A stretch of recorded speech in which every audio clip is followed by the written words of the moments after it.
ये कहानी सुंदरवन जंगल की है। सुंदरवन जंगल में टूनी चिड़िया रहती थी। उन दिनों जंगल में गर्मियों का सीजन चल रहा था और टूनी चिड़िया मिट्टी का घर बनाने का काम किया करती थी। जंगल में गर्मी होने के कारण जंगल के सारे पक्षी टूनी से मिट्टी का घर लेने आया करते थे। टूनी मिट्टी के घर बेचकर जो भी उसे पैसे मिलते थे उन्हीं पैसों से अपना घर चलाया करती थी। लेकिन उस जंगल के सारे पक्षी बहुत बेईमान थे। एक दिन कालू और मिट्ठू दोनों टूनी से मिट्टी का घर लेने आते हैं। टूनी, हम दोनों को भी एक मिट्टी का अच्छा सा घर दिखा दो। हाँ कालू भैया, ये लो, मैंने ये घर खास आपके लिए बनाया था। टूनी, एक घर मुझे भी चाहिए, मुझे भी कोई अच्छा सा घर दिखा दो।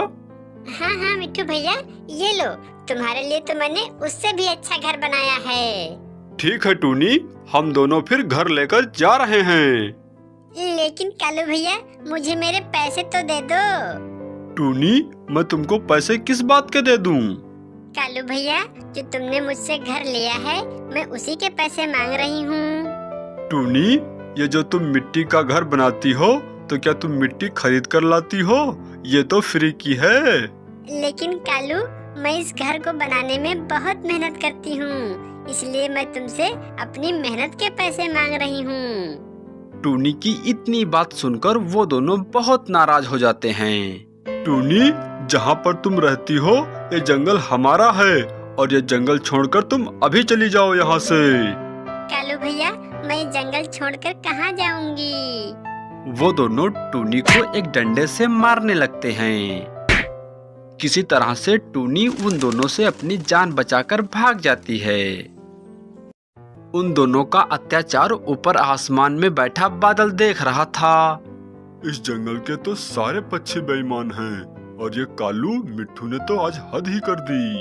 अब तो लगता है मुझे ही कुछ करना पड़ेगा। तभी जंगल में बहुत जोर की बारिश होने लगती है।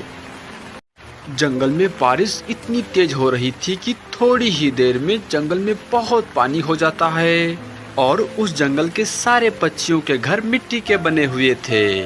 इस वजह से पानी में सारे पक्षियों के घर डूब जाते हैं। सारे पक्षी अपनी अपनी जान बचाने के लिए पेड़ों के ऊपर बैठे हुए थे, लेकिन बारिश तो बंद होने का नाम ही नहीं ले रही थी।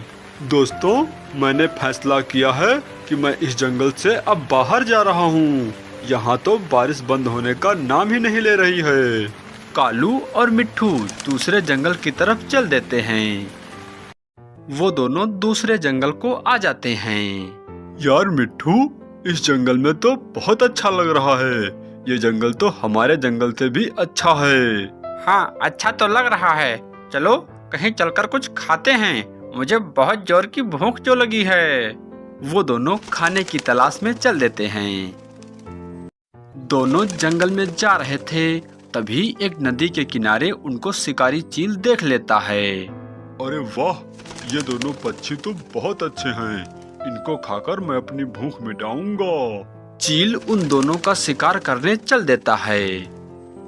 वो दोनों जंगल में थोड़ी ही दूर पहुंचे हुए थे, तभी कालू कौवा को कुछ शंका होता है। अरे मिट्ठू, जल्दी यहाँ से भागो, नहीं तो चील हमारा पीछा कर रहा है। वो दोनों बहुत तेज से उड़ने लगते हैं। कालू और मिट्ठू चील से बचने के लिए एक चिड़िया के घर में जाकर बैठ जाते हैं। उस समय उस घर में कोई भी चिड़िया नहीं थी।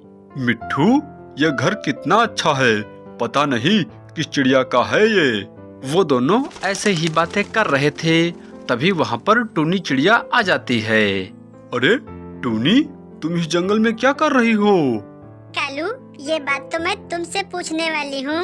तुम बताओ, तुम मेरे घोंसले में क्या कर रहे हो? अब तुम दोनों मेरे घोंसले से जल्दी से बाहर निकलो। टूनी, हमारी जान बचा लो, हमारे पीछे एक चील पड़ा हुआ है। अगर तुमने मुझे अपने घोंसले से बाहर निकाल दिया तो चील हमारा बाहर इंतजार करता होगा, वो हम दोनों को खा लेगा। टूनी को उन दोनों के ऊपर बहुत दया आती है।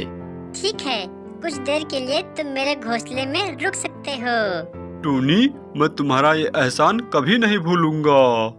कालू टूनी से माफी मांगता है और उसको अपनी सारी परेशानी बताता है। कालू, ये तुमको अब सीख मिली है, किसी भी कमजोर पक्षी को बिल्कुल सताना नहीं चाहिए।